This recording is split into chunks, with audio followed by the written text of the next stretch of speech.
Right. I would like to welcome you all today to today's session of the Living Well Network Sampler. John with us today. John has over 30 years of experience meditating and studying meditation practices. He is not, as I put in the newsletter, in the email to all of you, he is not a Tai Chi practitioner. That was my cut and paste mistake, for which I apologize. He trained at the Mind Body Program for Successful Aging at Mass General Hospital's Benson-Henry Institute for Mind and Body Medicine. And he developed his meditation program with older adults in mind to acknowledge and honor the unique experiences of aging. Doesn't he put that nicely? He's been teaching for about 8 years for the Cambridge Adult Center, for the Cambridge Elder. Word that properly for me, John. Well, I started at Somerville Cambridge Elder Services, and I think maybe for 2 or 3 years I've been teaching at the citywide Cambridge Senior Center in Central Square. Right.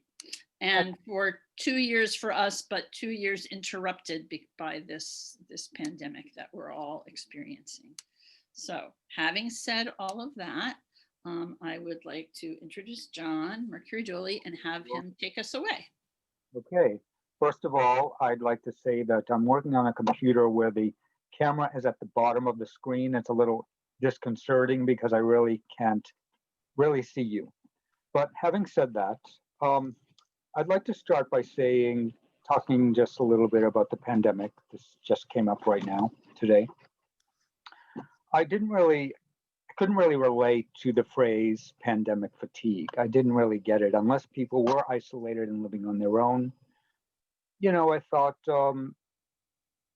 put things in perspective. We should all put things in perspective, and we were doing okay. But for some reason, today, and I do identify it now with the pandemic fatigue, I feel very unsettled and a little nervous. And the reason I want to say this is that with my awareness and meditation practice, the meditation practice strengthens awareness throughout life.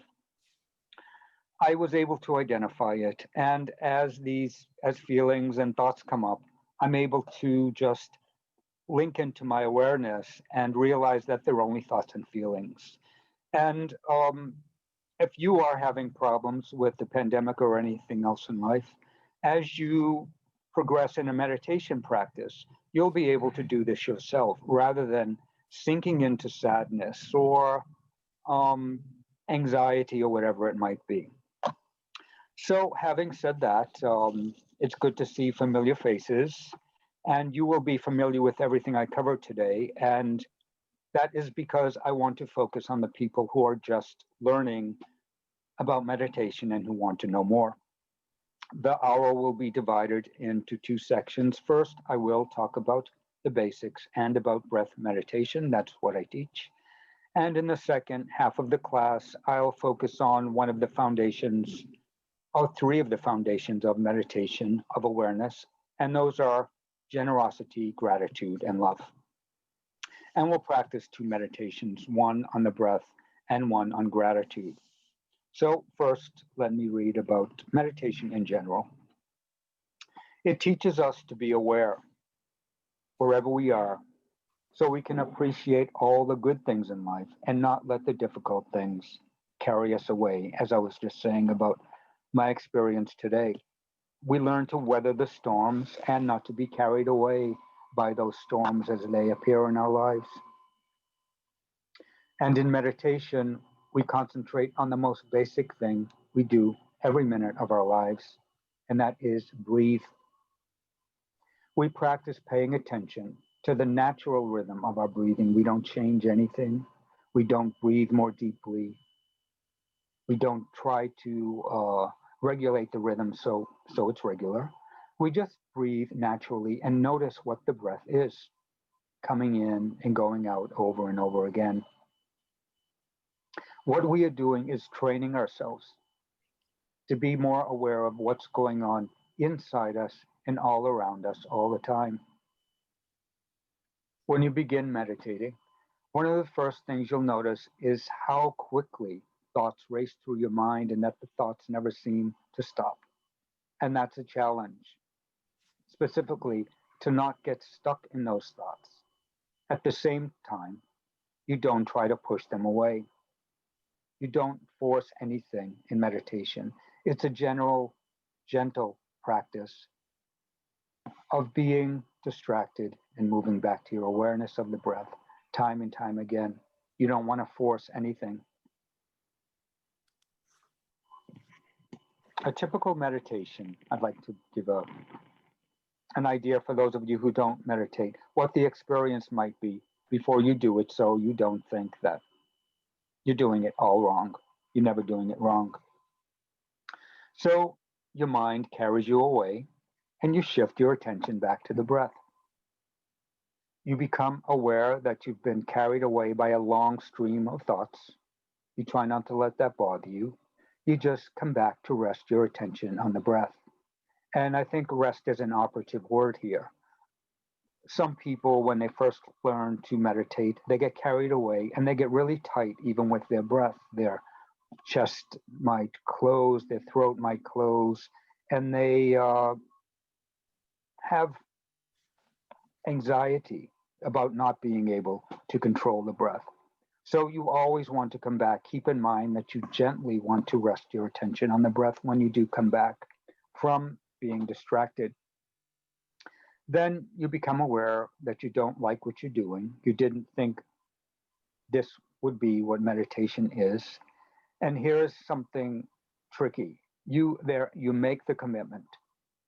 You try to stay aware enough to write out that discomfort, write out that frustration, and make the commitment to see what's going to happen as you continue to meditate. And now I'd like to say a few things about how long and how often we should meditate. By far, the most important thing is to meditate every day. As I said, we're training our brains, even modifying the neurological and electrical connections, as neurologists tell us. It's very interesting. Even at our ages, we do that. So we're retraining our brains. And as in any training regimen, a regular practice is important if you want to make any progress. Now, the longer you meditate, the better, I'd say. However, meditation is a very individual experience. And at first, you might only want to meditate 4 or 5 minutes. That is fine. It's more important to meditate for a short amount of time again than it is to do it for 20 minutes every 3 days. And at some point, you might want to do 10 minutes or 20 minutes. But I'd say the most important thing is to do it every day and figure out how long you can do it without it being a burden.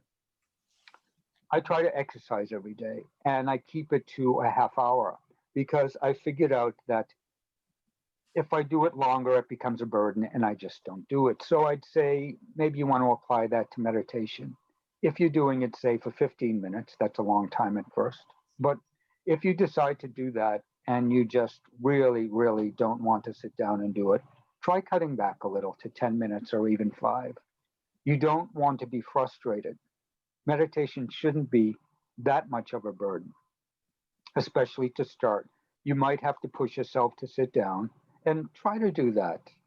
But don't be too carried away to think that it's okay and that this should be a test. It shouldn't be a test.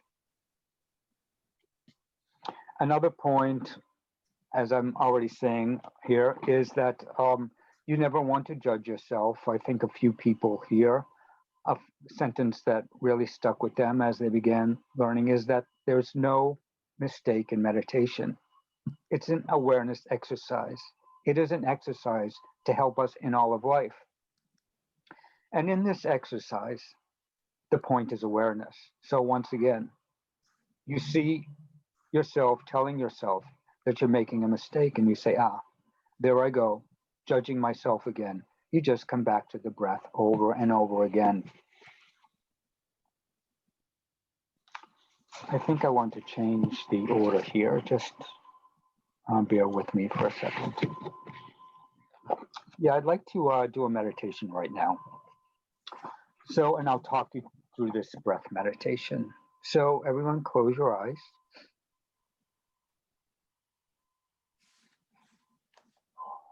And feel yourself settled in your chair, relaxed, but awake, not slouching. Posture is important in meditation because we want our lungs and our whole body to breathe as deeply as they can in a natural way. So sit up, but never be stiff.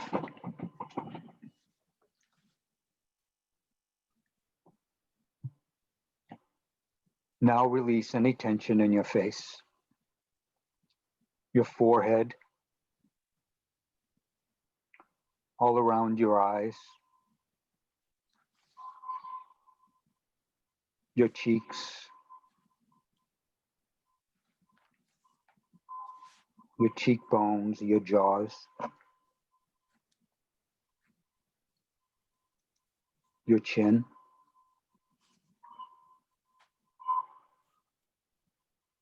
all around your mouth,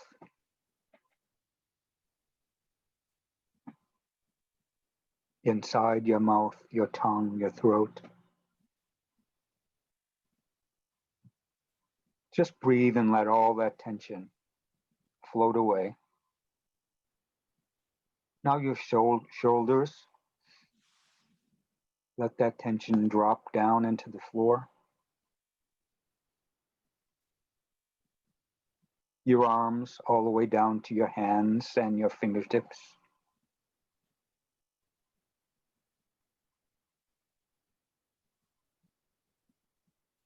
Your chest,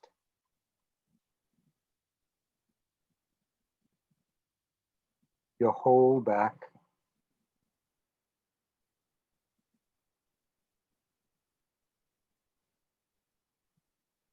your whole midsection. Let it all just open. Gently focusing your attention on the breath as you relax. And now from your waist all the way down to the floor, your toes, the soles of your feet. Relax.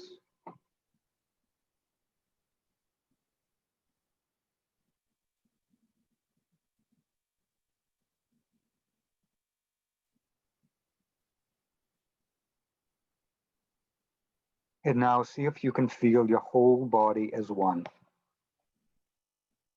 Let all the tension from the top of your head to the soles of your feet just melt right down into the floor. Or maybe you can feel it more as letting it just float away.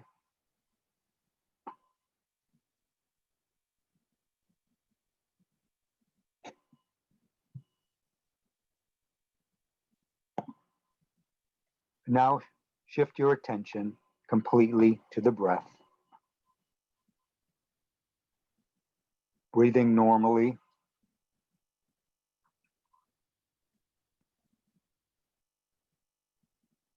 No judgment of yourself if anything is happening in your mind, as it will. Just keep coming back softly to the breath.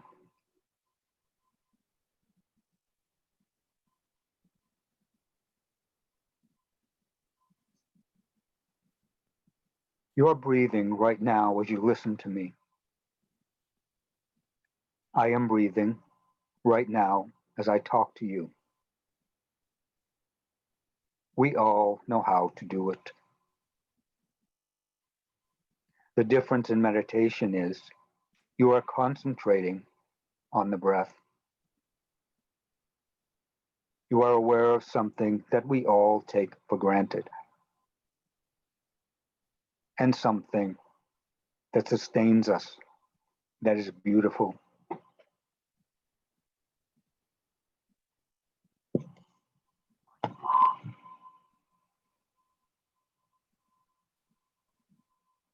Just relax and breathe. Don't overthink the experience of meditation.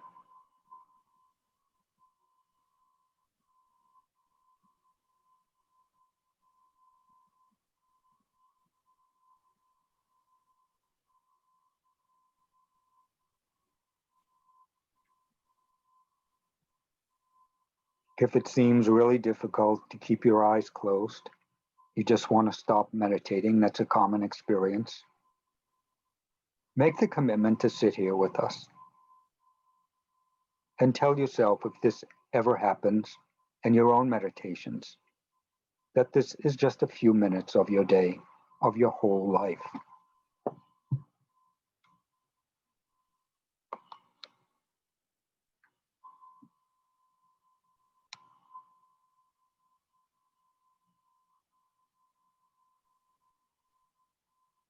If you're not having much luck paying attention to the breath, you could try repeating the word breath with every out-breath.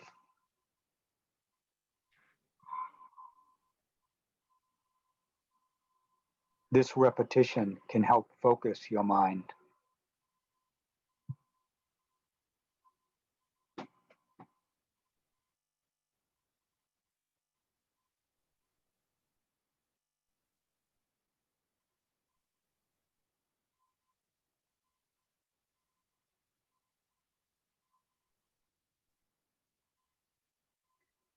Now see if it makes sense to you to feel the breath in your body. Feel the breath moving in your body.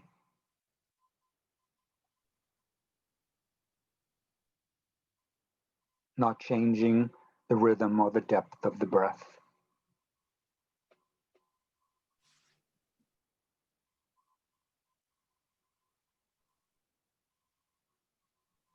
Maybe you feel it in one place. Maybe it's a vague sensation.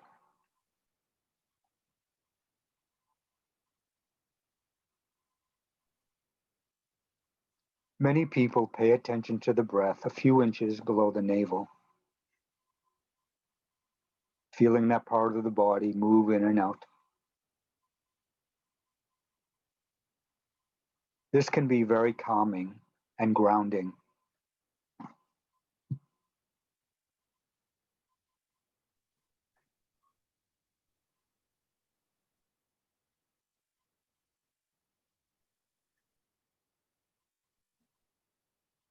As you focus on the breath, see if you feel any tension, tightness anywhere in your body.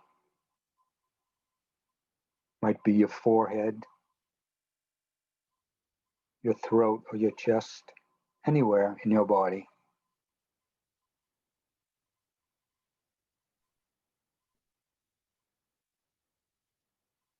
Just settle down into the body,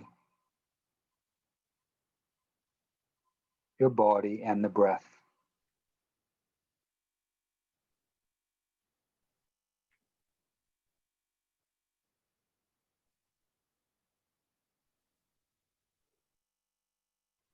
Move down from your mind into your body.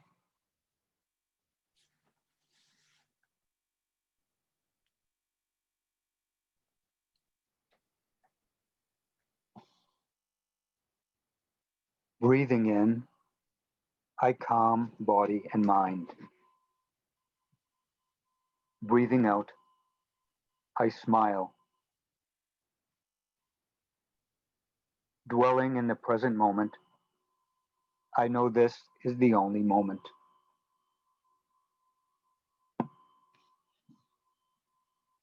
Breathing in, I calm body and mind.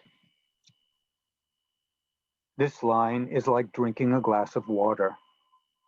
You feel the freshness permeate your body. When I breathe in and recite this line, I actually feel the breathing calming my body, calming my mind.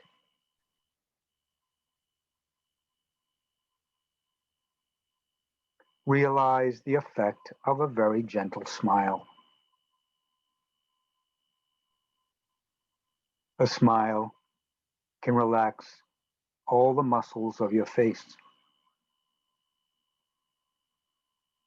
and relax your nervous system.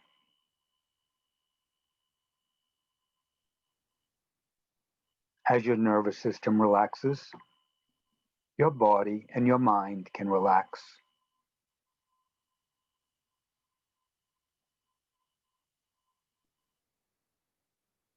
A smile makes you master of yourself.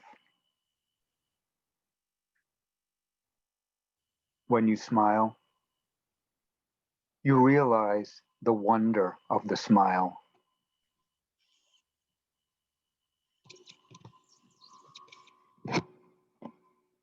While I sit here, I don't think of somewhere else,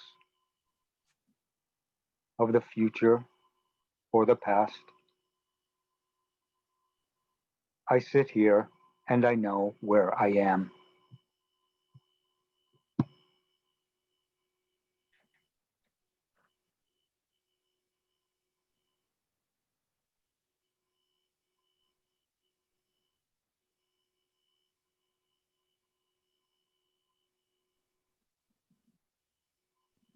Now, as I say a series of loving friendliness phrases, silently repeat them to yourself.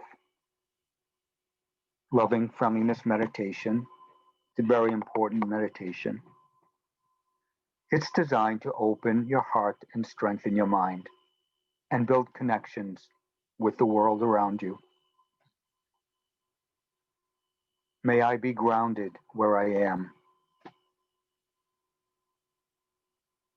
May I be healthy in mind and body.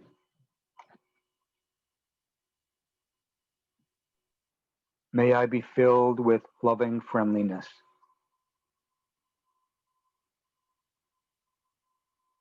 May I be completely at ease.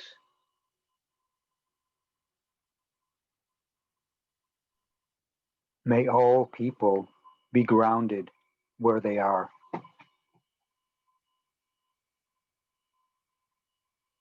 May all people be healthy in mind and body.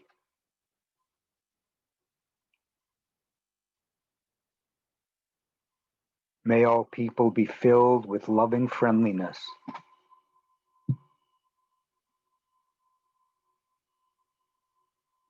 May all people be completely at ease.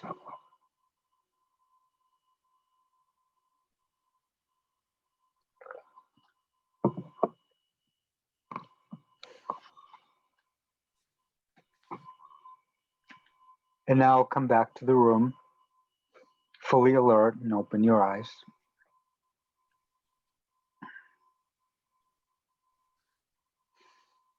Okay, for all you new people and old people, I hope that was an interesting experience for you. Now for the second part of the class, let's reflect on the qualities that underline awareness and so underline meditation. Those, once again, are generosity, love, and gratitude. As we grow in meditation, these qualities become woven into our experience, woven into the way that we see and live in the world. And without this underpinning, meditation is just an exercise in developing a sharp mind. As one Buddhist monk says, it's just as easy to train yourself to be a good thief as it is to train yourself to be a good and loving person.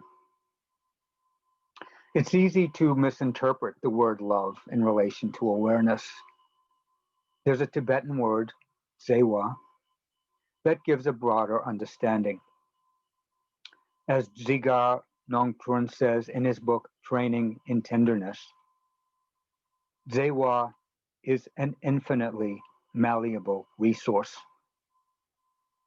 It expresses kindness, compassion, vicarious joy, tolerance, mental clarity, courage, resilience, gratitude, generosity, and in many other internal ways. It also manifests outwardly in our positive actions, and that's the point. connection, engagement with the world with an open heart. Now, when I say generosity, what I mean specifically is generosity with ourselves. We give our full, open, and true presence, our attention. And this way of looking at life is something so vital now as we strive to move away from a culture of debilitating isolation and selfishness and into a culture that stresses the worth of our collective human identity. The hope is that we'll be hearing the word we much more often than we'll be hearing the refrain, it's all about me. It's this simple. Just be there. Be all there with whomever you are with, open hearted and relaxed. That connection and engagement is what we're working toward as we develop awareness through meditation. In Buddhist psychology, in fact, love is said to emerge from how we pay attention, again, by offering our true presence. The way we live today, though, it's not always easy to be where we actually are.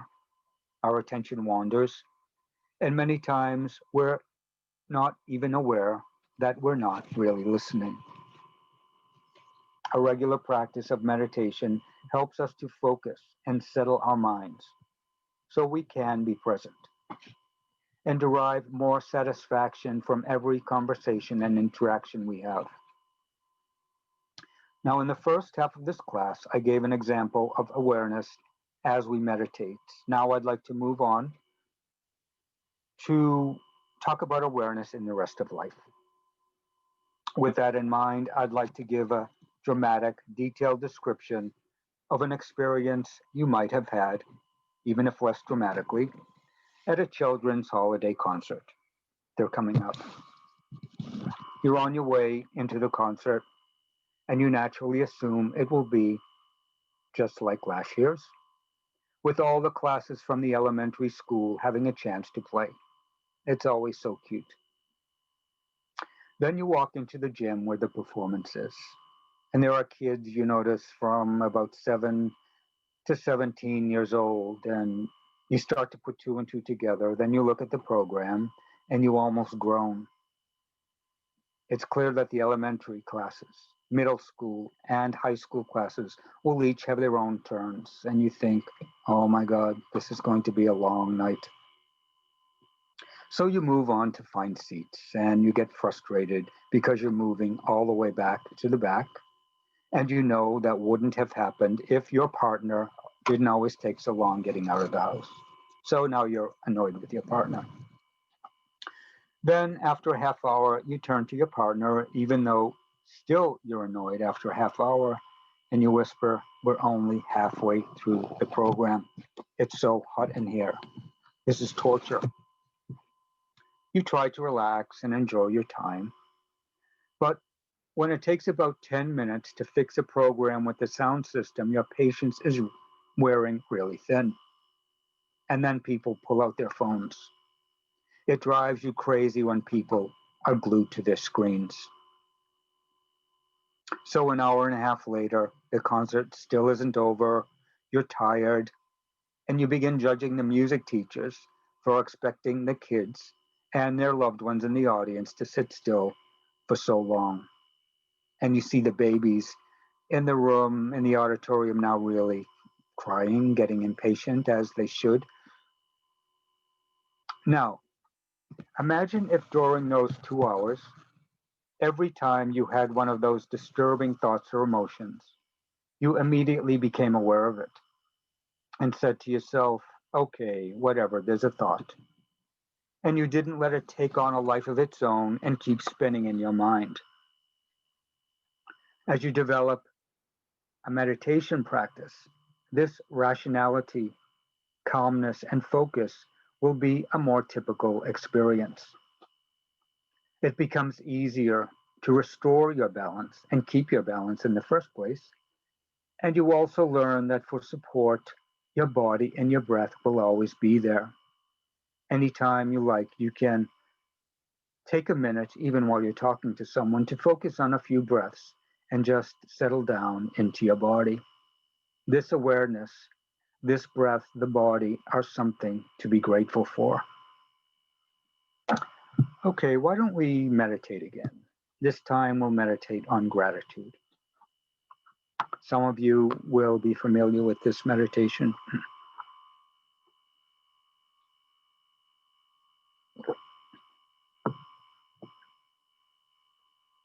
And as in any meditation, the foundation is always paying attention to the breath.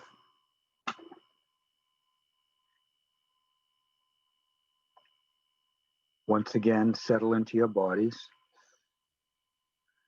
and rest your attention on the breath, your in breath and out breath.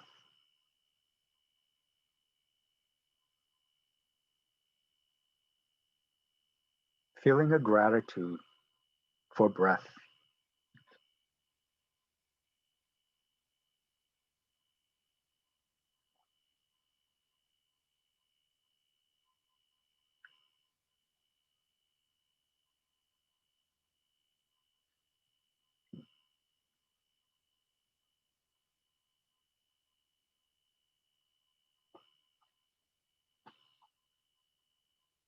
Now I'd like to read to you to guide you through this meditation. Gratitude is a gracious acknowledgement of all that sustains us, a bow to our blessings, great and small, an appreciation of the moments of good fortune that sustain our life every day. We have so much to be grateful for. Gratitude is confidence in life itself. In gratitude, we feel how the same force that pushes grass through cracks in the sidewalk invigorates our own life. Gratitude gladdens the heart.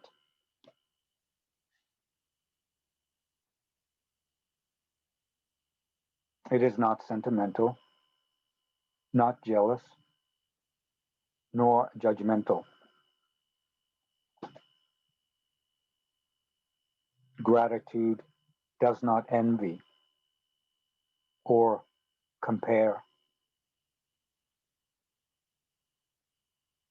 Gratitude receives in wonder the many offerings of the rain and the earth,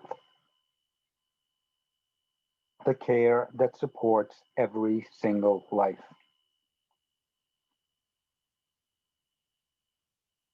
As gratitude grows, we experience the courage to rejoice in our own good fortune and in the good fortune of others.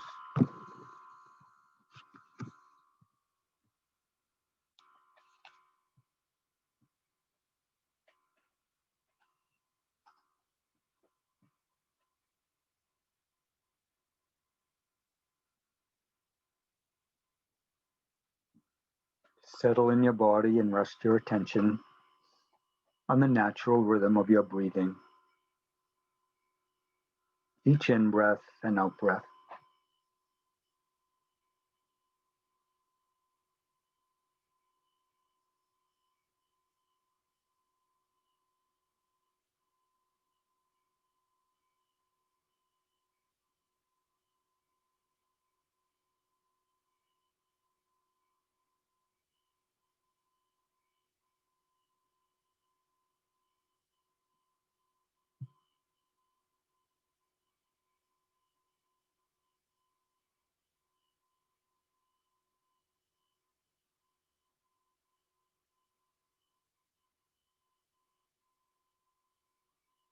As any judgment or impatience comes up, any thoughts or feelings that are carrying you away, don't be thrown by that. Just gently come back to rest your attention on the breath.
Have an open-hearted presence.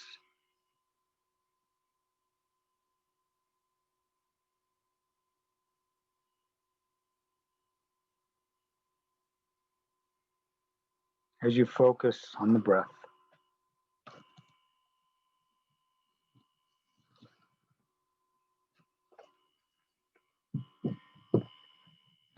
With gratitude, I remember people, animals, plants, creatures of the sky and sea, air and water,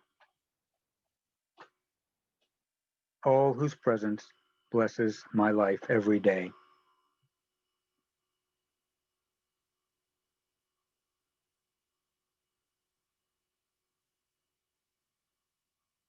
I am grateful for the safety and well-being I have been given.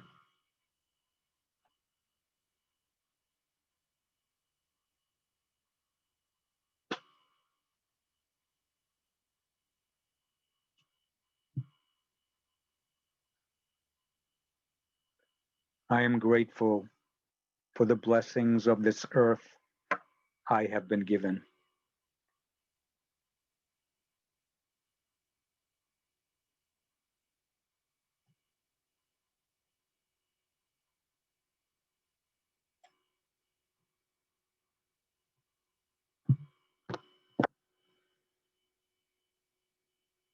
I am grateful for the measure of health I have been given.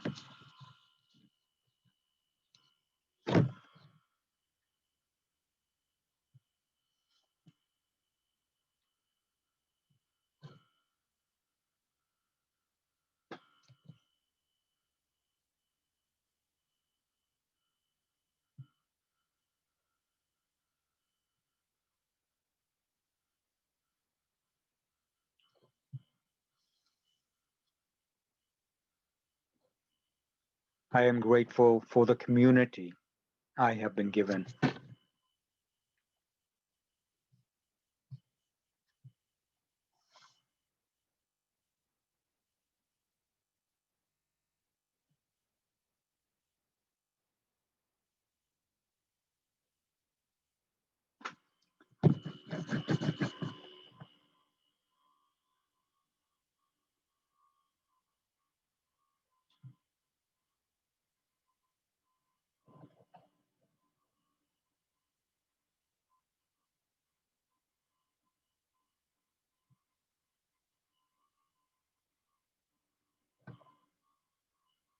Just resting your attention on the breath.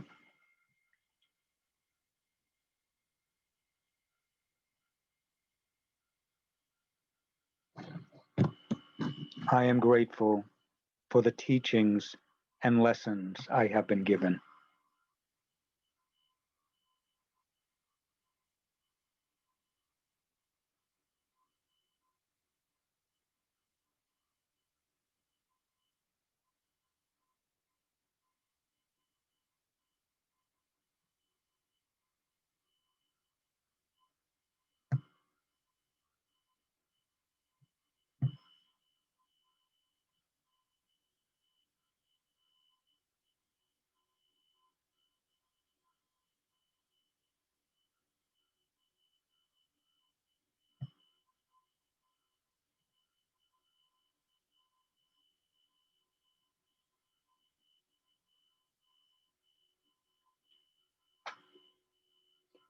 I am grateful for the life I have been given.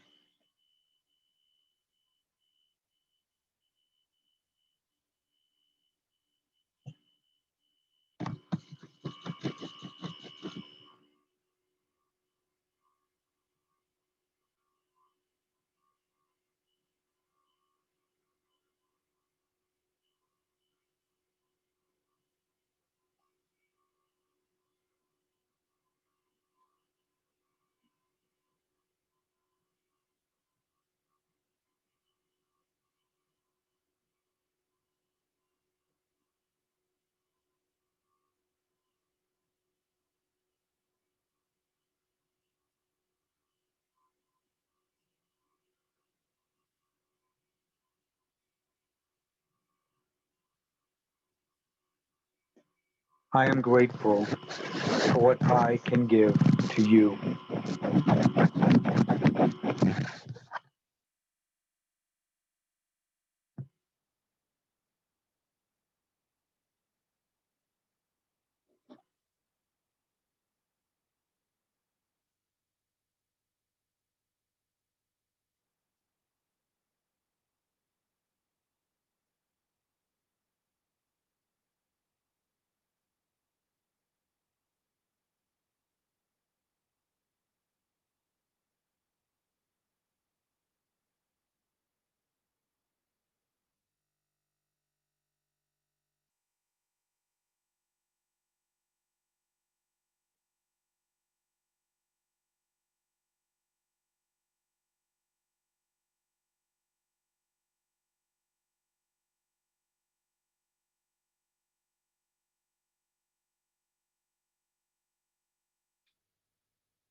I am grateful for being able to give to myself.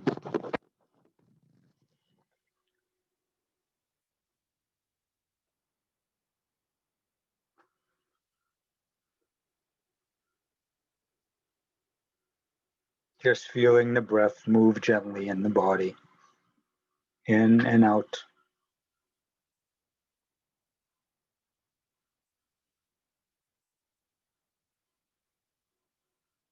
The breath that sustains us every second of our life.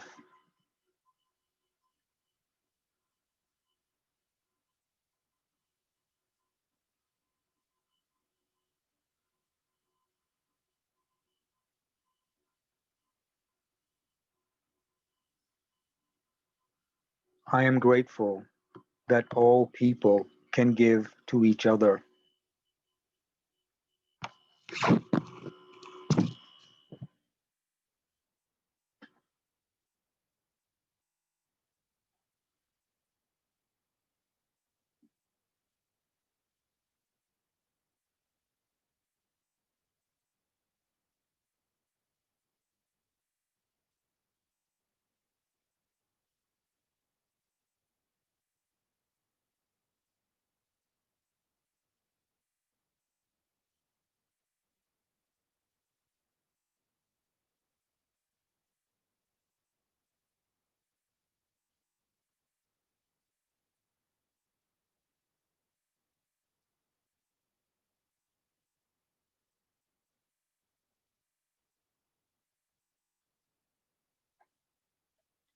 I am grateful for the family and friends I have been given.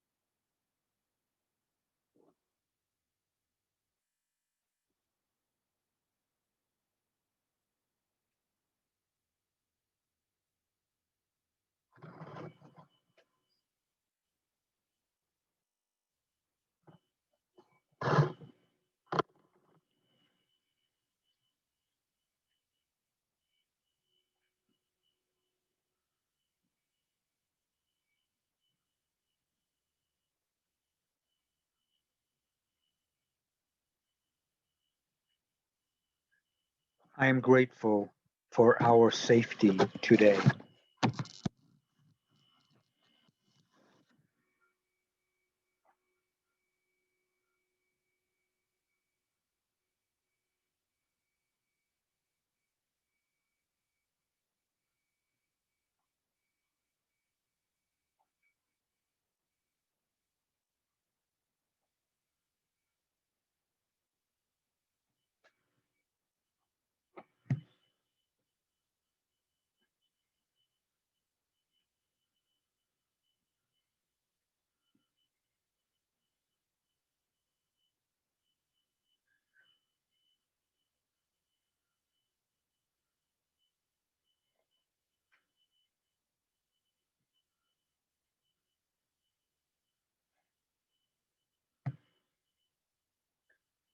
I am grateful for the love I am able to give today.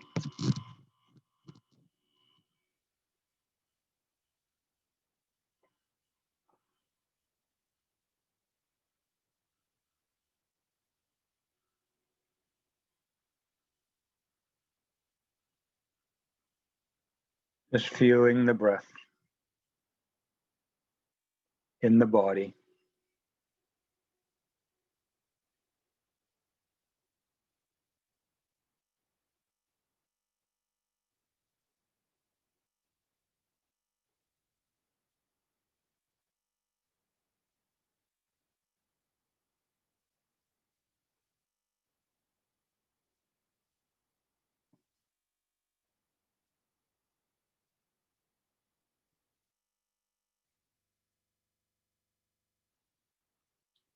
I am grateful for the love I receive today.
I am grateful for sharing my spirit with loved ones near and far.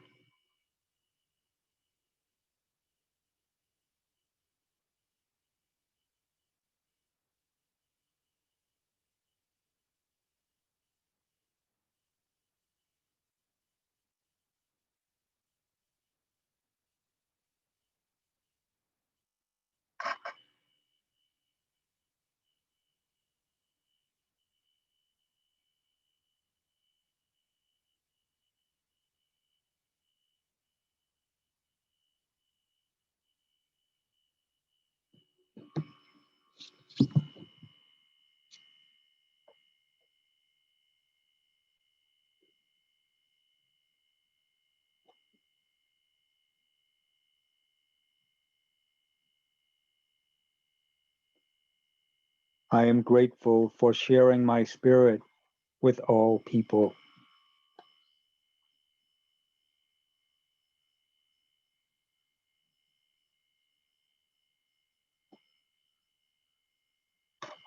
With gratitude and generosity and love.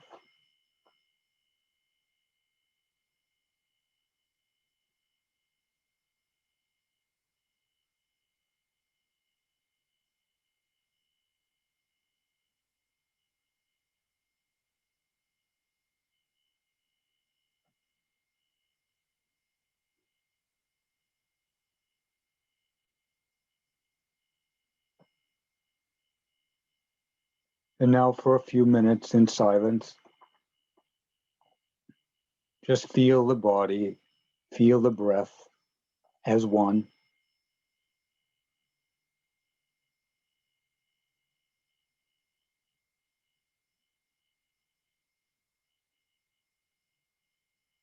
Using the breath as your anchor.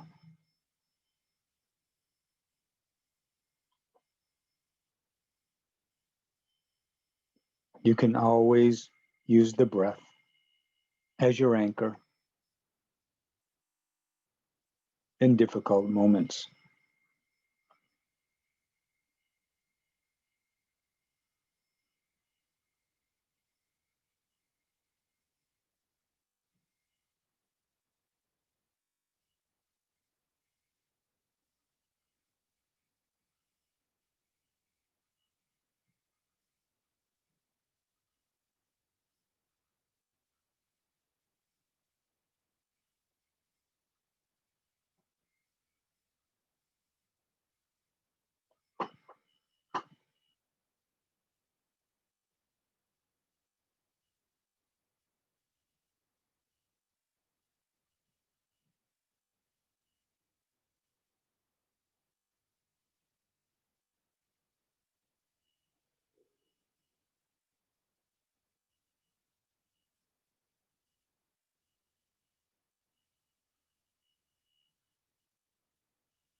This is your unique experience. Every time you sit is different, just like the rest of life. Your unique experience with the breath and your body.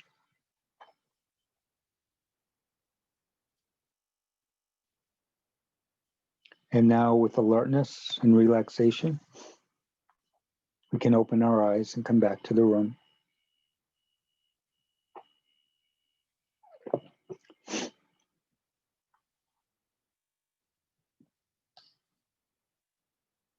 So I hope that was good for all of you, especially the new people who haven't had any experience with meditation and sitting still for such a long time.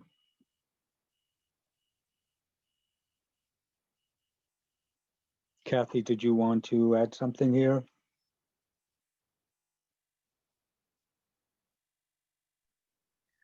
One thing I would like to add, John, is if you would talk a little about how people can join your ongoing sessions now while we're doing physically distanced activities. Sure, yeah. I teach every Thursday a Zoom class, 9 o'clock to 9:45. And if you'd like to participate, you can just send me your email address and you'll receive the link every week on Wednesday. Great. Thank you, John. You're welcome. And I want to say, John, I think you're such a great embodiment of the loving friendliness which you teach Thank us. you so much. Thank you. Always You a know how pleasure. important that is to me. We didn't get a chance to talk about everything today, but breath and loving kindness are equally important to me. And I wanted to talk about gratitude, generosity, and love today because of all the virtues and foundations of awareness that we could talk about. I think these are the ones that will help us most in this time. So I think that makes a lot of sense. A question has just come up in the chat about next week's session, and it will be 3 o'clock. All the sessions, oh, that's next week is, it might be 2:30. I'm sorry, that was a good question, Ray, and I need to double check with my practitioner. I'll get to that in a minute. I will check in with people and see if folks are interested in continuing, and I'll make sure that everybody has access to John's email. I'll put that out. And we're going to talk in an upcoming session a little bit more about things that people want to continue with. Next week's session, do people have any questions for John before we go ahead? And remember to unmute yourself if you do have a question. So relaxing. Thank you. I'm glad you liked it. Are you a new meditator? No, I've meditated for a while, but I just haven't done it for a little while. And it just Great. nice reminder. Good, good. Thank you. Thank you so much, John. It's just wonderful being with you again. It's good to see you, Meredith. Maybe I'll see you again on Thursdays or if I get another class time. Okay. Any questions? You can just jump in, Ruth. John, one amazing side effect to me was that in trying to relax, I have a plate in my neck and I have a lot of back issues. I realized that I couldn't hold my head up, just relaxing, and trying to relax my shoulders and everything, which is apparently where I hold my head up and keep it all together, was I was letting go of an awful lot of tenseness, but it was also like, oh my God, the muscles back there were starting to hurt because I was letting them go. Maybe you can do that a little every day, you I know. think I need a back massage at the moment, shoulder massage at the moment. Tightness in your throat and at the base of your throat as a result of all of that tightness pushing in on yourself, and maybe something that I think most people don't keep in mind unless you're a performer who uses your voice is the throat. And as our throats open, I think we can find our heads opening and the rest of our selves opening, especially down the spine. So when you're relaxing yourself, if you do go through this body scan in your meditation, I would say think of your tongue and think of your neck, and then think of your actual throat opening up. And that also is a conduit between the mind and the body. Okay. Time to sing. Okay, okay. Not me. Unfortunately, I can't really carry a tune. Me neither. So you have to do it alone. Okay, okay. Any other questions or comments before we talk about next week? All right. So next week is a very different session to this particularly. We're going to do parkour, which I hadn't heard of until recent years. I know that I'm going to let Blake describe its history and what he's doing better next week, but it's a series of movements that were originally derived from doing an obstacle course. And it's very much modified for us and through history. So we will see. I will be sending out for that a list of a couple of things that you might want to have on hand besides our usual having space to move for the movement sessions. We may in fact need to start at 2:30 next week. I need to pin that down with our leader for next week's session, and I will do that as quickly as possible. I will share John's contact information with everybody in a follow-up email so that you can ask to be put on his list, or you can ask me and I'll send it whichever way you prefer, but I will share it so that people can contact John directly. And I'm working for the session after, which is going to be the cooking session. I'm still working on arranging for you all to get food delivered for those of you who are in Cambridge. I don't think we'll be cooking along with Annette, who's going to be running the class. I think she's going to be doing some cooking demonstration, and then the goal will be for you to try doing it after. Because I think if we try to cook along with, I think everybody mucking around with their cameras and angles and I just think it will be too challenging. So we'll do it as a follow-on. And then I still am hoping we're going to have one more cooking session, but I'm having trouble there. We're having some communication challenge that has to do with dealing with people in the food business during this time of year. So any other questions? Because you guys ask really good ones. Okay. With that, I want to thank you all for showing up again. Thank And you. John, so much for leading this session. It's a great pleasure to do this with you. And I hope that Thank you all. I know that the folks who are used to doing this have enjoyed coming back, and I hope the new people have enjoyed it as well. Thank you. Yes. Thank you. Okay. Okay.